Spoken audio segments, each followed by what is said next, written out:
Hello বন্ধুরা, ওম সাইরাম। শুভ দুপুরের শুভেচ্ছা। আমি জয়তী চলে এসেছি আজকে আরেকটি ভিডিও নিয়ে, এবং সেটাও লাঞ্চ ভিডিও। তোমরা তো জানোই এই টাইমে আমি লাঞ্চ ভিডিও পোস্ট করে থাকি।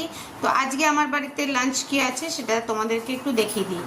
ভাত তো আছে, সঙ্গে কালকেরই একটু আমাদের লাউ পোস্ত ছিল, তো লাউ পোস্ত আছে, সেটাই তোমাদেরকে আমরা খাবো বলে দেখিয়ে দিলাম। আর মাছের ঝোল করা হয়েছে একদম পাতলা করে। আর এদিকে হয়েছে চাটনিটা একটু চেঞ্জ হয়েছে। এতদিন আমের চাটনি খেলাম, সুদীপ আজকে টমেটোর চাটনি করেছে, তো আজকে খাবো টমেটোর চাটনি। বাট চাটনি কিন্তু আছে, টকটা তো আমার আমেরটা কিছুটা আছে, ওটা পরে শেষ করব। তো আজকের লাঞ্চটা তোমাদের সঙ্গে শেয়ার করলাম। তোমরা কে কী লাঞ্চ খাচ্ছ সেটাও অবশ্যই জানিও, কমেন্ট সেকশনে জানাতে কিন্তু ভুলবে না। অনেকের খাওয়া হয়ে গেছে, অনেকের হয়নি। তো সবাই খুব ভালো থাকো, সুস্থ থাকো। এরপরে আমি আবার নতুন একটি ভিডিও নিয়ে খুব তাড়াতাড়ি চলে আসবো। টাটা, বাই বাই, ওম সাইরাম।